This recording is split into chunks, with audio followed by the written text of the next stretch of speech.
Esto está en Romanos capítulo 1, versículo 15 al 17. Le voy a invitar que nos pongamos de pie como una actitud de reverencia al Señor para leer su palabra. El pueblo de Israel lo hace así, lee la Torá de pie. Nosotros copiamos esta costumbre del pueblo del Señor en respeto a la palabra del Señor. Romanos 1 del 15 al 17 dice de la siguiente manera: así que en cuanto a mí, pronto estoy a anunciaros el evangelio también a vosotros que estáis en Roma. Porque no me avergüenzo del evangelio, porque es poder de Dios para salvación a todo aquel que cree, al judío primeramente y también al griego. Porque en el evangelio la justicia de Dios se revela por fe y para fe, como está escrito: mas el justo por la fe vivirá. Amén. ¿Pueden tomar asiento, hermanos?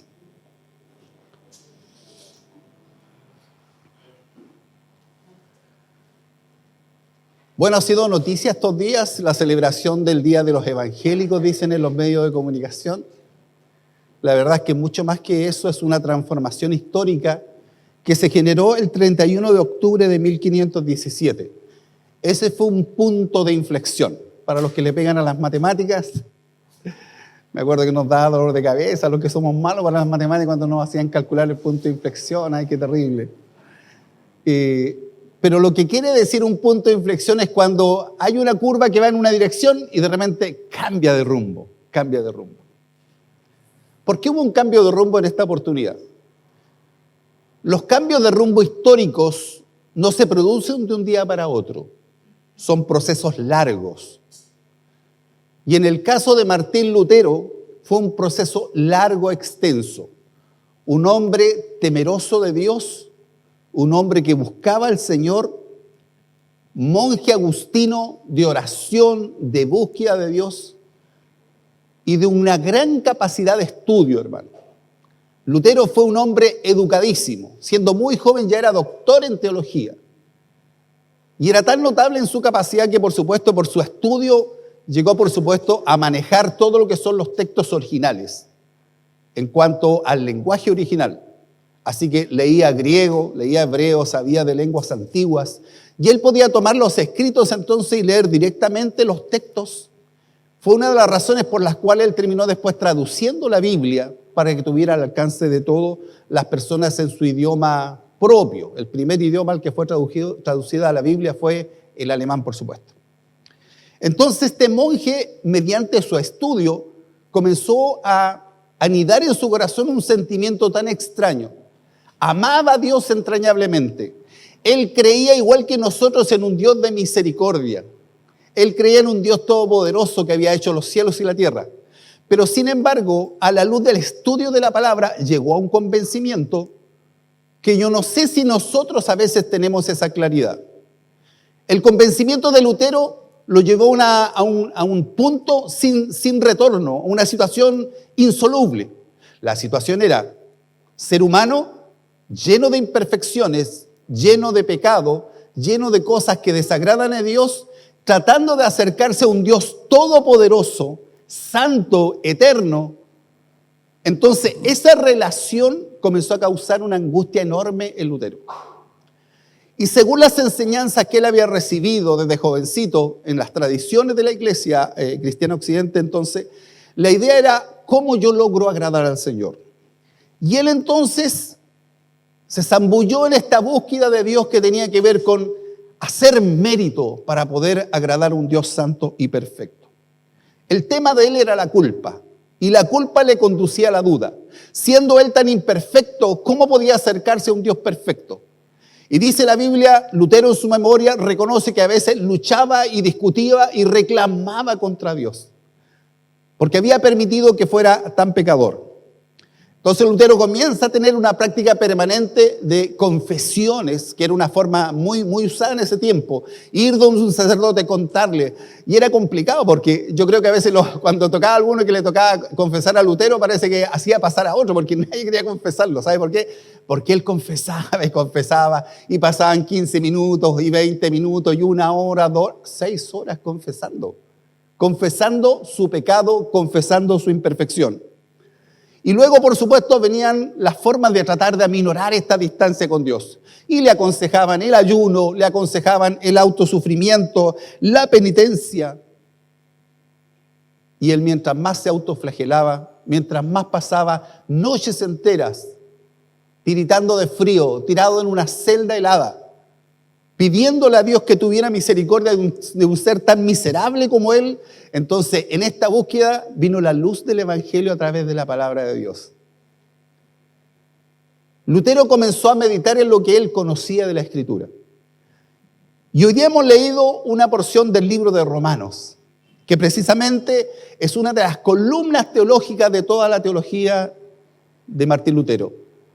Y en este libro de Romanos entonces aparece este concepto que para él es notable, el concepto de la justicia de Dios. Y en la justicia de Dios entonces él percibe una realidad que nunca había logrado entender. Por un lado, él entendía que había una justicia que dependía del ser humano. Había algo que nosotros hacemos para tratar de aparecer como buenas personas delante de Dios. Sin embargo, a la luz de lo que él entendía de Dios, a la luz de lo que él conocía como estudioso, sabía que por más que sumara ayunos y sacrificios y limosnas y esfuerzo y frío, eso nunca iba a alcanzar a agradar a un Dios absolutamente santo y perfecto.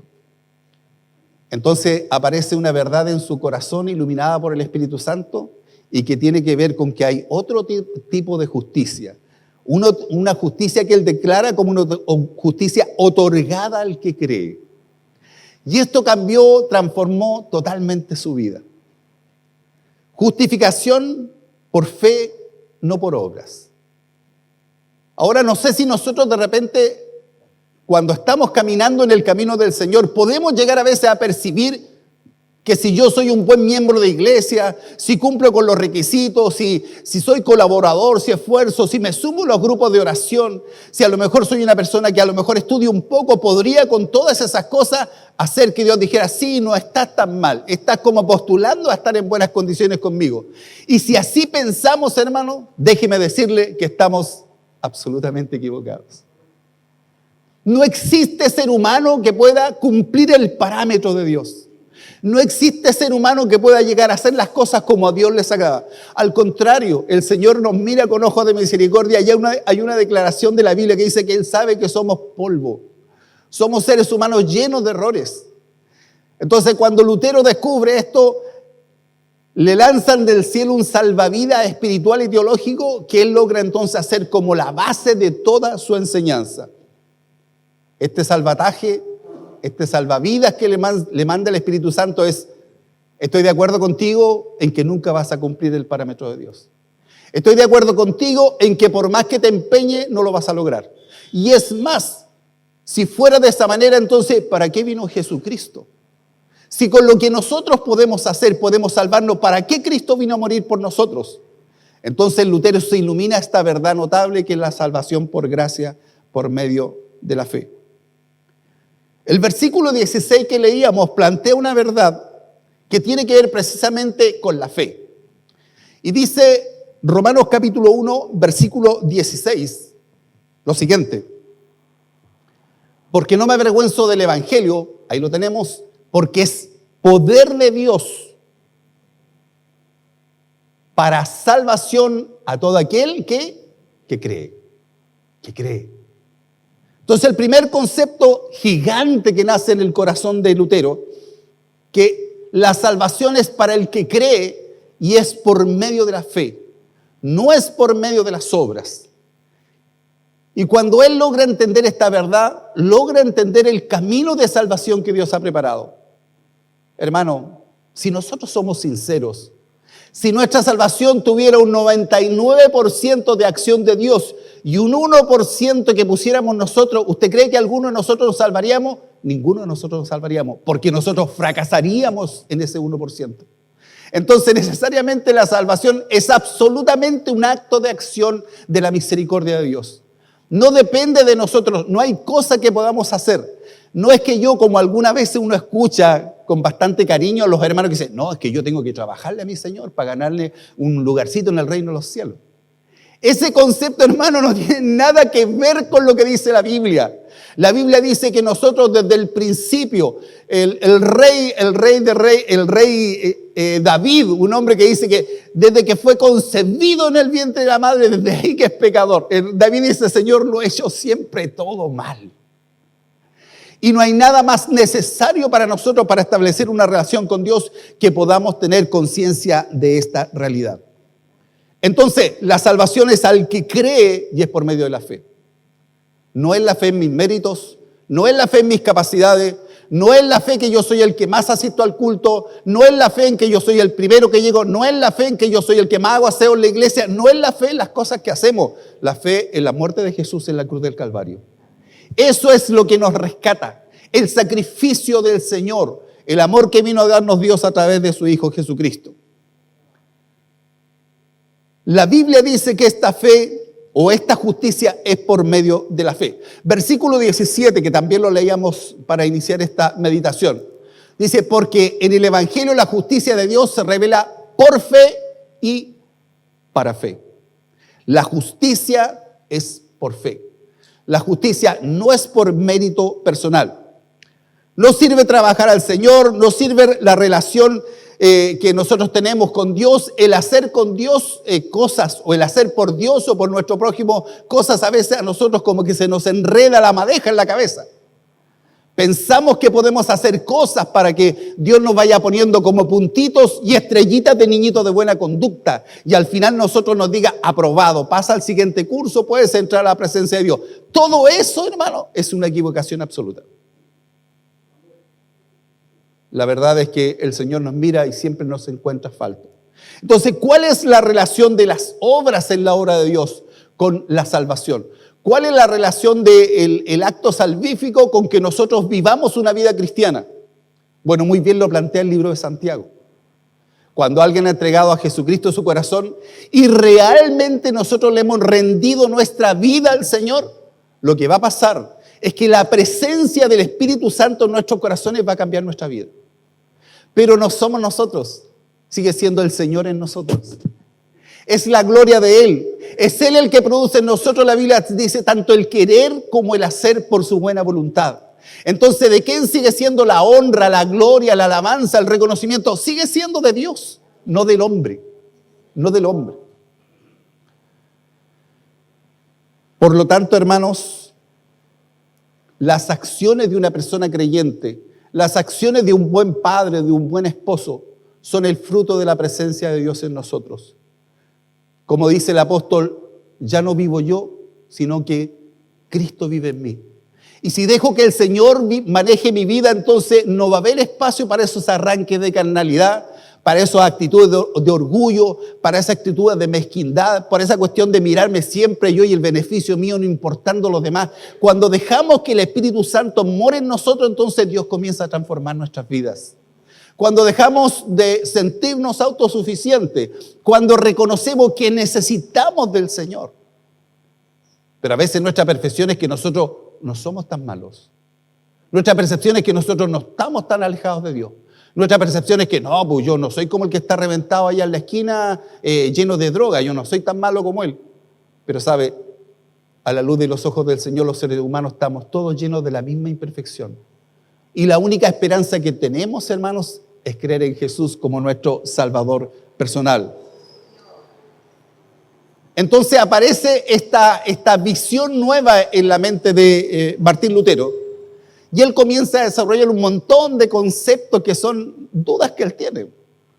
Porque en el momento en que Lutero aparece en la historia de la humanidad, entonces hay un gran movimiento a través de la iglesia que tiene que ver con el manejo y la relación que hay. Mire cómo son los tiempos, parece que no cambian mucho. La relación entre los recursos, el dinero y la fe.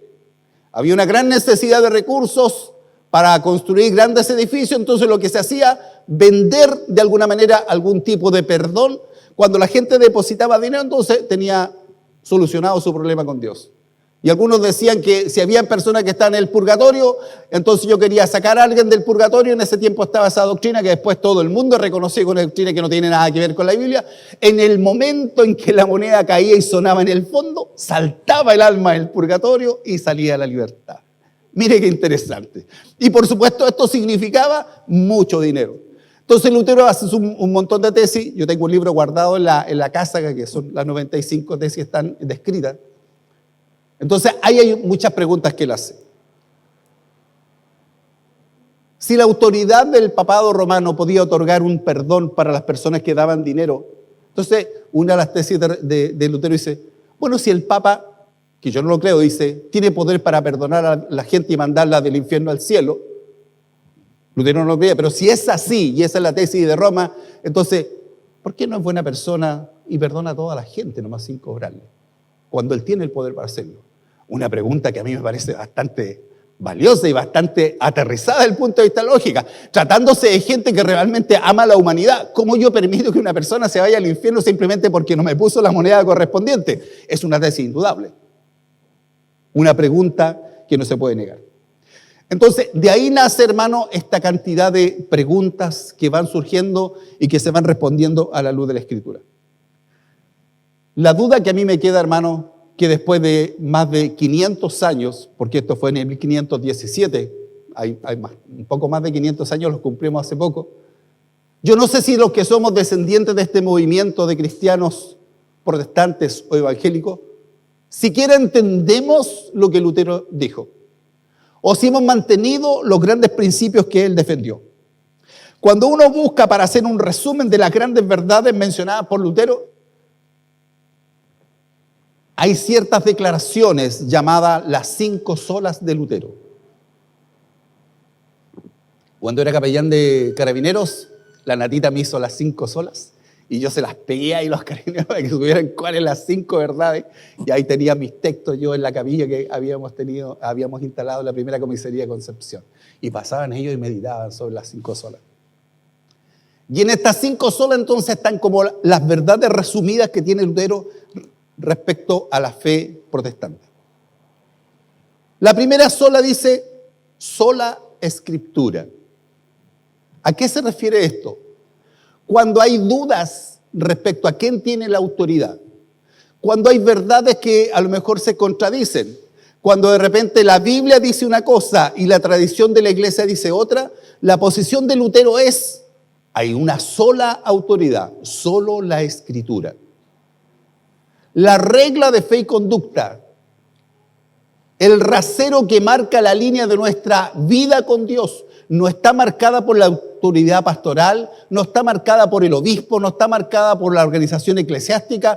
Nuestra regla de fe y conducta es la Escritura. Entonces, si para nosotros esa es nuestra regla, nuestra constitución nacional del pueblo cristiano, la pregunta es, ¿realmente amamos la Escritura? ¿Realmente tenemos amor por la palabra de Dios? ¿Seguimos un proceso de conocer la enseñanza de la Biblia? ¿Tenemos apego a la lectura y al estudio de la palabra de Dios? Porque sin duda nosotros somos los descendientes de esta línea de pensamiento, donde no es que alguien nos diga lo que corresponde o no corresponde, sino que todos tenemos acceso a la lectura de la santa palabra de Dios. ¿Cuál es mi relación con la Biblia? ¿Cuál es mi relación con la Escritura? ¿Cuál es mi relación con el buscar en esta carta maravillosa que nos dio el Señor, la voluntad de Dios? Yo creo que si nosotros recibimos una carta, un mensaje, yo no sé si a usted le pasa, pero a veces en el correo llegan hartas cosas, hartos mensajes, y algunas cosas uno las abre y las cierra, cuenta usted, lo mismo, y cierra ya, para que no aparezca la lista que está pendiente. Y uno abre y cierra, grupos que tienen tantas cosas. Pero si a ti te llega una nota de alguien que para ti es importante, tú abres de inmediato. Mi hijo me habló, ¿estará bien? ¿Le pasará algo? Respondo de inmediato, no lo dejo para después, porque para mí es valioso. Entonces, si para nosotros es valiosa la palabra de Dios, la pregunta es, ¿cuántas veces abrimos la Escritura? ¿Cuántas veces nos acercamos a la Biblia? Así que la primera sola, el primer principio que establece Lutero dentro de estas 5 verdades es, ¿de dónde viene la norma? ¿Cuál es la regla de conducta? ¿Cómo debemos vivir los cristianos? ¿Cuál debe ser nuestra relación con nuestra familia? ¿Cómo debemos comportarnos en la iglesia? ¿Cómo debo ser como papá, como esposo, como mamá, como hijo? ¿Cómo debo funcionar? La autoridad es la palabra del Señor. No hay más. No es que a mí me dijo, no es que la costumbre aquí. Sabe, hermano, todas nuestras costumbres deben acomodarse a la Biblia. Cuando nosotros establecemos una norma, un principio, debe tener un sólido fundamento en la palabra del Señor. Si nosotros le pedimos a los esposos que sean de alguna manera, tenemos que mostrarle a la luz de la Biblia cuál debe ser su conducta. Porque para nosotros, por supuesto, este principio de solo escritura sigue siendo un principio que no se puede echar atrás. No podemos rendir, no podemos bajar la bandera respecto a esta primera sola. Segundo concepto que plantea Lutero entre sus grandes verdades. Solo gracia. Solo gracia. ¿Puedo pagar por la salvación? ¿Puedo hacer obras? ¿Puedo ayudarle a Dios? ¿Puedo hacer algún trabajo que signifique que Dios me va a mirar de mejor manera? No. La Biblia enseña que si somos salvos es por la gracia de Dios. Y la gracia se define como un regalo, como un don que no merecemos. No lo merecemos. Ninguno de nosotros. Entonces, en la tradición de las iglesias, en lo que nosotros percibimos en la iglesia, hermano, y a veces tenemos ciertas visiones, a veces cuando se habla del hijo pródigo, como que miramos la vida del hijo pródigo y miramos la vida del otro hijo que se quedó a trabajar al lado de su papá y a cuidarlo. Entonces nosotros ni siquiera queremos pensar que somos el pródigo, queremos pensar que somos el otro, que estaba peor que el pródigo. Porque si uno mira, ¿cómo es posible que viene tu hermano que está en una condición pero miserable y en vez de alegrarte tú te enojas? Demuestra que en el fondo de su corazón está peor que el otro que se fue y que estuvo perdido y que perdió toda la plata de su familia. Pero no nos gusta identificarnos con el pródigo, por lo menos con este otro que no se portó tan mal y que no se gastó la plata de la familia. Pero sabe, a la luz de la Biblia, hermano, a la luz de lo que enseña la Escritura, todos somos pródigos. Todos somos faltos. Todos hemos fallado. Ahora, ¿por qué a mí me preocupa hacer énfasis en estas verdades? Porque cuando tenemos clara la Escritura, hermanos, todo funciona maravilloso. Cuando tenemos clara la Escritura, hermanos, nunca nosotros va a mirar, nunca en menos a nadie. Si yo siento que realmente soy fruto solo de la misericordia de Dios, ¿cómo voy a juzgar a mi hermano? ¿Cómo voy a criticar a mi hermano? ¿Cómo voy a ver el defecto en mi hermano cuando yo soy el peor de todos, como dice el apóstol Pablo? Qué notable un hombre estudioso. Cuando alguien conoce la Biblia, entonces llega a este convencimiento. Nos ha tocado destacar muchas veces esa declaración del apóstol Pablo. El apóstol Pablo dice que cuando habla de los pecadores, dice del cual yo soy el primero. Y estamos hablando del apóstol Pablo. Él se consideraba el peor de todos. ¿Y sabe por qué lo tenía tan claro? Porque conocía la Biblia. Y conocía que la salvación es por gracia. Es un regalo del Señor. Así que ya tenemos dos solas. Solo escritura, solo gracia. Solo fide, que significa que la salvación es solo por fe en Jesucristo. La salvación es por fe, como dice ese versículo, porque en el Evangelio la justicia de Dios se revela por fe y para fe. Como está escrito, mas el justo por la fe vivirá. No vivimos por buenas obras, vivimos por fe, vivimos por creer que Jesús murió en la cruz del Calvario y por aceptar esa salvación que Él nos ha concedido. Solo por la fe. No tengo que cumplir sacramentos, no tengo que cumplir un montón de trabajo, no tengo que hacer ayuda social. Si llego a hacer eso, no va a ser para que ayude en mi salvación. Eso va a ser fruto de que Dios ha cambiado mi vida. Si yo realmente estoy en Cristo, sí me voy a preocupar por mi hermano que pasa necesidad. Si yo estoy en Cristo, no puedo ser indiferente a que un niño pasa y golpea y me pide un poco de comida. No puedo ser indiferente porque Cristo está en mi corazón. Pero yo no me salvo por darle comida a un niño. Ese es el fruto de que Cristo ya está dentro de mi vida actuando en mi corazón. Por lo tanto, solo fe, solo la fe en Cristo. No la fe en la iglesia, no la fe en imágenes, no la fe en ningún personaje que a lo mejor pueda ser respetable. La fe en Jesucristo es la que nos trae salvación. Cuarta sola, solo Christus, en latín, que significa hay un solo Dios y un solo mediador entre Dios y los hombres, Jesucristo hombre. Entonces no le sirve que usted diga, abuelita, interceda usted por mí, porque como usted siempre va a la iglesia y yo estoy medio arrancado, estoy perdido de la iglesia, interceda usted por mí. No, la Biblia dice que hay un solo mediador. A uno solo podemos acercarnos para que pida delante del Padre. Y la Biblia dice que Jesucristo hace eso. Dice que es nuestro abogado, que está a la diestra del Padre para interceder por nosotros. ¿Acaso el Señor no conoce nuestros fracasos? ¿Acaso el Señor no conoce nuestros errores? El Señor es consciente de todo eso. Pero sabe, La Biblia enseña, cuando describe en el Nuevo Testamento la función de Jesús, una de las funciones que describe las epístolas es que Jesús es nuestro sumo sacerdote. ¿Qué es lo que hacía el sumo sacerdote en el Antiguo Testamento? Tomaba un animal, lo sacrificaba, tomaba esa sangre y entraba delante de la presencia de Dios para ofrecer la sangre de este animal que había sido sacrificado y esparcirla en el lugar santísimo y pedirle a Dios que mirara con misericordia a los que ofrecían este sacrificio. La Biblia dice que Jesucristo es nuestro sumo sacerdote y que no hay mejor sumo sacerdote que Él. ¿Sabe por qué? Porque Él no entra con la sangre de un cordero que ha muerto. Él entra con su propia sangre. Él dice, yo pagué por ellos. Ese fue mi sacrificio. Yo pagué por ellos. Por lo tanto, nuestro mediador, el único al cual podemos clamar, es a Jesús. Jesús dijo, todo lo que pidáis al Padre en mi nombre. Todo lo que pidáis al Padre en mi nombre.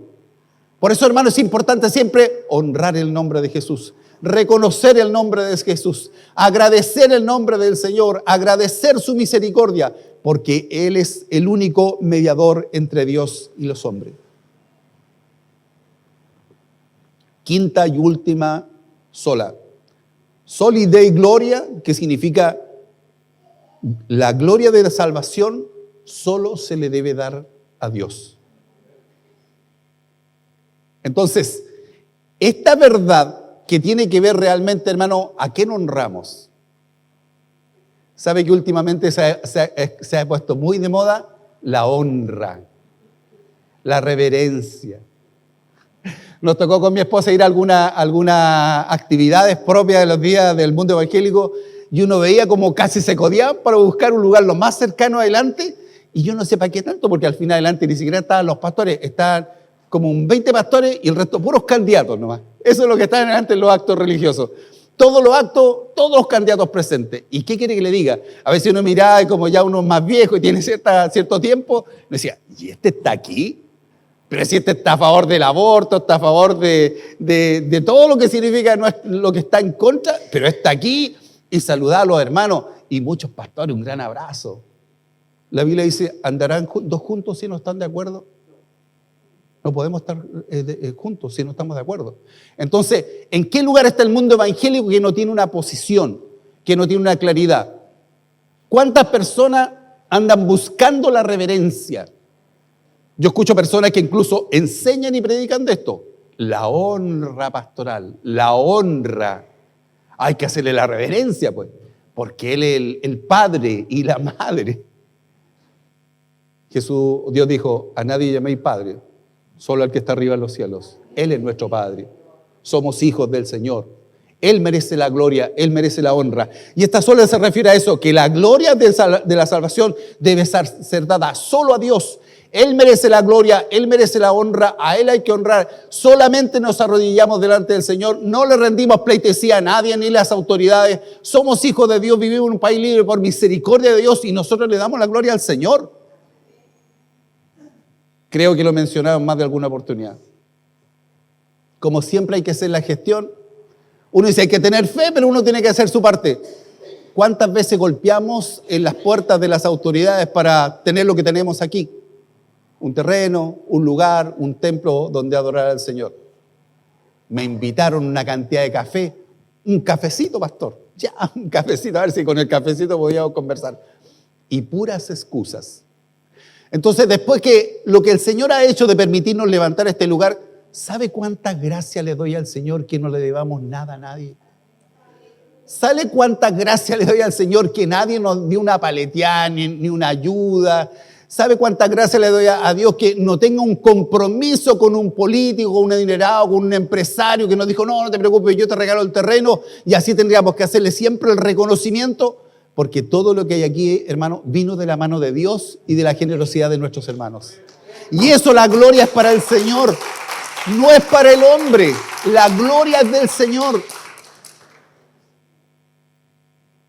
Entonces, hermanos, para ir cerrando esta meditación en este día especial, que más que predicación parece clase esta cuestión. El movimiento protestante, hermano, nace en el mundo como una forma de que la iglesia se acerque a los grandes valores de la Escritura. ¿Sabe? Si hay algo que en el mundo evangélico tenemos que realzar, es que nosotros tenemos un culto racional a Dios. Nuestro culto es un culto pensado. Yo sé que hay movimientos, hay sectas, hay religiones donde a la gente se le invita a vaciar la mente. Junta los dedos, vacía tu mente. No es lo que enseña la Biblia. La Biblia lo que enseña es que tenemos que rendir un culto con racionalidad al Señor. Tenemos que reconocer que Él ha sido bueno. Tenemos que ver que Dios ha sido misericordioso. Tenemos que recordar cuántos milagros el Señor ha hecho en nosotros y eso está en nuestra memoria. Y con esa racionalidad honramos y bendecimos al Señor. El mundo protestante es un mundo que debiera ser un mundo educado en la Biblia, prioritariamente. Los que somos evangélicos o protestantes debiéramos tener apego a la Escritura, de manera que en todo lo que nosotros hacemos tengamos una razón bíblica para hacerlo. Hermanos, en este tiempo nosotros tenemos que reivindicar los grandes valores del mundo cristiano, del mundo evangélico, del mundo protestante, de las iglesias que aparecieron en Europa. No porque nos diga tal o cual persona. Lo que dice la Biblia es la autoridad. La salvación no es por mérito personal. La salvación es por gracia de Dios. La salvación la consigo por fe en Jesucristo. No es porque yo me anoté como miembro de tal iglesia. No. Eso es secundario, es una organización terrenal. La organización celestial está en la presencia de Dios. Allá está el libro de verdad. El libro que vale es el libro de miembro en el cielo, no el libro de miembro de acá en esta iglesia. El único mediador es Jesucristo el Señor. No hay otro camino, no hay otra forma. Por eso Jesús dijo, yo soy el camino, la verdad y la vida, y nadie viene al Padre si no es por mí. Él es nuestro mediador. Y la última verdad importante, ¿a quién le damos gloria? ¿Delante de quién nos inclinamos? ¿A quién le contamos nuestras tristezas? ¿Quién es el que responde nuestra oración? Solo Dios. A Él sea la gloria, a Él sea la honra, a Él sea la alabanza. Y gracias a Dios por todos aquellos hombres y mujeres que abrazaron estas verdades y que han mantenido la Escritura cerca de nosotros. Cuando pensamos, hermanos, en cómo ha sido el trayecto del mundo cristiano evangélico, pensamos en cuánta preocupación, cuánto sufrimiento, cuántas persecuciones, cuántos hermanos nuestros están muriendo en este momento por seguir a Jesucristo y por mantenerse fieles a la verdad de la palabra. Que Dios a nosotros nos permita ver cuán linda bendición tenemos de tener en este país la libertad de escuchar la palabra, de predicar el evangelio, de compartir con los vecinos.